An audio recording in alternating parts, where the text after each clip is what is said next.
عليكم ورحمة الله وبركاته. سومالي محمد ميل كسر جبتان واني سلامي وماريا وقصة هذا سوشامك قارهان كرايسكا بيركنفيل waxaan doonayaa information inaan ka bixiyo xanuunkan adduunka faraha badan ku haya saddex qodob inaan u kala qaadno ay ka soo saartay dawladda Jarmalku qaabkeen la tacaali karaa hageen caawimaad ka raadsan karaa sideen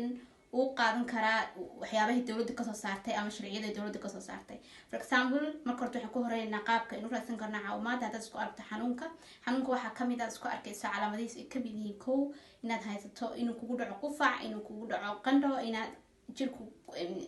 ضعيف كنقطتي إناد شبنتي إناد ما تكتو حتى علامتها اسكو أردت واحد حريرسا تختار كاي خاص كا أما واحد لو يقان هاوس ارتسكا تتكرر شرمن ويلا فهميان معناها هاوس ارتسكا dadka aan fahmayna waxa weeyaan waa takhtarkaaga khaaska aad la xiriiri karto hadii ilmaha inta ku aragta calaamadaha caruurta wixii ka yar 9 sano markay dhashaan ilaa 9 sano wax badan u geysanay laakiin qofka weyn ayuu xanuunku dib weyn u geysanayaa qofkeena waxa uu la xiriiri karaa takhtarkiisa wuxuu u sheegi karaa inuu calaamadaha leeyahay hadii takhtarku marka uu xiran yahay waan aadan ka hayn wax information waxa la xiriiri kartaa qaybta loo yaqaan gasoon xisaabtiga oo ah hay'adda caafimaadka Jarmalka ee gobol walba uu leeyahay iyo magaalo walba ay leedahay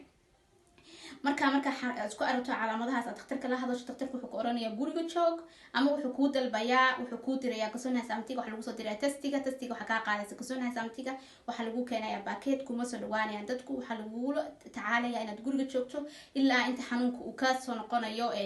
xanuun shlim ah ama uu noqonayo shifaa micnihiisu kugu cuslaanayo for example markaad aragto organas schmerzinka oo ah wadnaha inuu ka xanuuno inay ku xanuunaan beerka inuu bogu ka xanuuno sanbada inay ku xanuunaan naqasku inuu kugu dhago ilaa inta ay ka soo gaaraysa calaamadaha guriga joogaysa ula tacaalay dadka 30 sano ka yarna Jarmalku waxay kula tacaalayaan inay guriga joogaan wixii 30 sano ka weyn ayuu isbitaalku qaadayaa oo boosas siinaya maadaama ay yar yihiin boosaska loo diyaariyay dadka waxaan doonayaa marka inaan dadkan jooga magaaladayda Birkenfeld ama Karaaskayga ka tirsan inaan siiyo informationka meel kala xiriir lahaayeen laba lambar labada lambar waxa weeyaan aad xiriirto kasoonahay samtiga inaad la xiriirto adsbaqaashka oo ah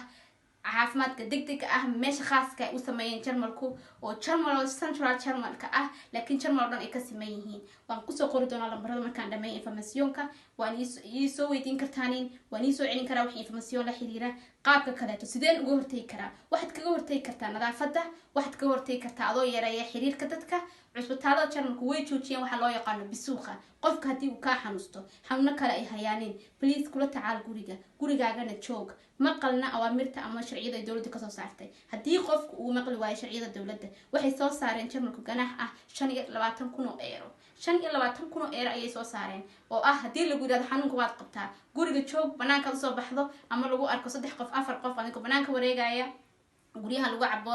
sagaarka ama shiishada meelaha la iskugu tago laanduuga hadii dariskaagu ay soo sheegaan in dawladda u sheegaan inay dawladdu kugu soo rogayso xakunka waliba qofka guriga degan aad loo ganaaxi doono inta ka dhow agagaarka waxaan kala rabaa inaan sheego qaabka markaan uga tacaali lahaa hadii ay xanuunkan isoo gaaro waxaad ula tacaali kartaa oo kaga tacaali kartaa inaad joogto gurigaaga aad guriga isku daweyso Soomaali baynu nahay way naqaan qaabka la isku daweeyo guriga waxa isticmaali kartaa biyo kulul waxa isticmaali kartaa lindanaan waxa isticmaali kartaa paracetamol ibuprofen wala la yiri ka fogaada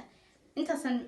kula tacaali kartaa xanuunka laakiin markii aad aragto neefta kugu dhegan naqaska ku qabanaya sanbada ku xanuunaya waxaad wici kartaa xarunta caafimaad isbitaalku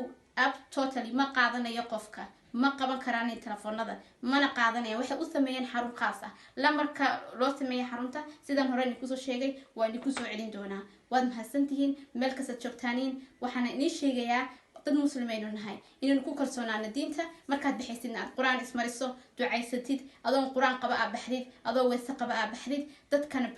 please aynu fahano qaabka dadka ula noolaan lahayn dadka u dhib badan Jarmalka la dhibay waxa weeyaan boolisayga dadka loo yaqaan kaasiyanka caafimaadka dadka wada dadkaas xanuunka u nugul yihiin inay qaadaan dibkana dadka aynu ka deeyno aynu fahano qaabka dadka ula noolaan lahayn waana mahadsantihiin meel kasta joogtaan waxaynu isku ognahay caafimaad iyo cimri dheer waad mahadsantihiin